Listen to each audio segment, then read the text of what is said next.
Hello बच्चों, आइए इस प्रश्न को देखते हैं। द्विगुणित कोशिकाओं में होते हैं विकल्प ए 2 गुणसूत्र, विकल्प बी समजात गुणसूत्रों के 2 जोड़े, विकल्प सी गुणसूत्रों का एक समुच्चय या विकल्प डी गुणसूत्रों के 2 समुच्चय।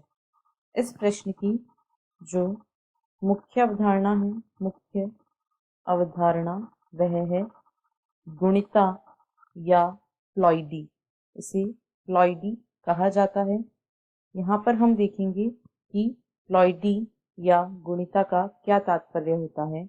तो किसी भी कोशिका में गुणसूत्र समुच्चयों की संख्या के आधार पर किसी कोशिका में गुणसूत्र समुच्चयों की संख्या के आधार पर गुणसूत्र समुच्चयों की संख्या के आधार पर कोशिकाएं जो होती हैं उन्हें निम्न प्रकारों में बांटा गया है। निम्न प्रकार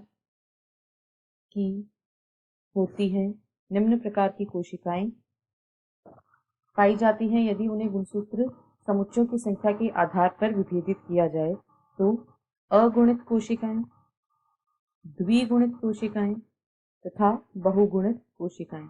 अगुणित यानी हैप्लॉइड, द्विगुणित यानी डिप्लॉइड तथा बहुगुणित यानी पॉलीप्लॉइड कोशिकाएं। तो यहाँ पर यदि हम देखें, अगुणित कोशिकाएं ऐसी कोशिकाएं होती हैं जिनमें क्रोमोसोम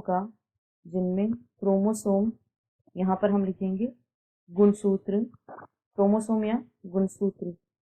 यहाँ पर क्रोमोसोम या गुणसूत्र का एक समुच्चय पाया जाता है, तो इसे अगुणित कहा जाता है और इसे n से प्रदर्शित किया जाता है।